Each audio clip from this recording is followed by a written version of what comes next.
Hey there, so today we have another review, and this is a beer from Sierra Nevada. This is the Resilience IPA. So actually really awesome to see it in cans. This was canned about a month ago, and this is one really famous beer. You can check out my beer talk about it, but pretty much 1,400 breweries with Sierra Nevada release a recipe for people to follow suit and brew a classic IPA in order to raise money for the Campfire Fund. So yeah, cheers to that.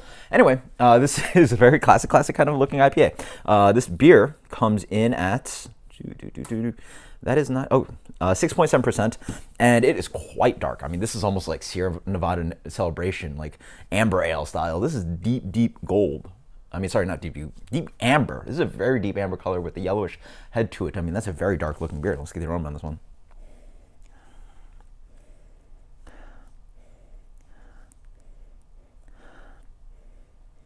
Yeah, I mean, it's a little bit woodsy. There is that classic kind of like Sierra Nevada kind of, I imagine it's Cascade / Centennial or something like that in here.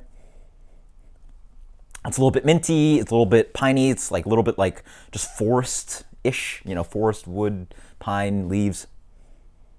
A little bit of sweetness underneath it. Not too much popping on the nose. Yeah, cheers. Oh yeah, that's bitter up front. Wow, there's a proper bittering charge on this one. Nice. Yeah, that's Sierra Nevada. Nice.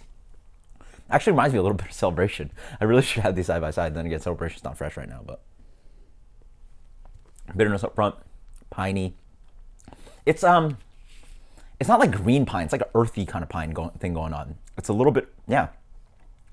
It's a little bit like earthy, spicy. A little bit more. What's it? I want to say wintry, than less like bright green pine, if that makes any sense. Resinous. There you go. Resinous for days. A little bit of that nice kind of like, not really roast, but like intense caramel, like sweetness just when the malt comes in, and then the bitterness takes it over. Proper bitterness rides. Super clean, wonderful, like, yeah, Chico Ale, yeast fermentation on this one. Nice and dry. You know, despite the fact there's that nice sugary note up front from the caramel malt, it doesn't lay too sweet on you, which is very impressive.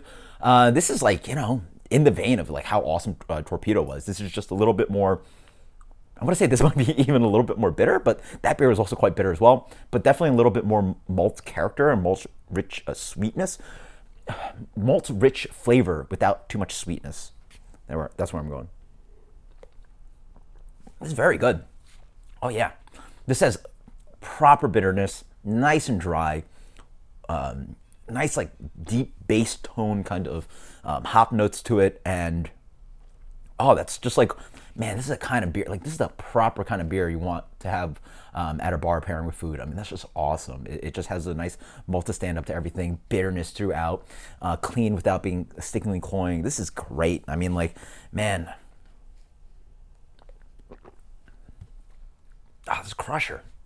That's a crusher. Oh, boy. That's great. Get this one, guys. Get this one, guys. There's just like, not many IPAs are being produced like this anymore. And then at this quality, like, boy, jeez. I'm liking it. It's just rare. I mean, this is what I wish something like Nugget Nectar tasted like, honestly. Come on. 94. That's a high rating, but 94, man. Like, when was the last time you tasted anything remotely close to this? The only thing I can think of remotely close to this is Hop Double, and that's like dope beer to return to these days. Awesome stuff. I honestly was not expecting that much, because it's just this classic recipe. Like, you look at the recipes, like all these classic hops, there's like tons of crystal malt in there. You're like, oh my god. And then I see it and it's like so dark, it looks like a freaking amber ale, and it's delicious. It's bitter, it's delicious, it's clean, it's dry, it's nice, it has a nice hop character. That's what I want. Until next time, guys, cheers. Later.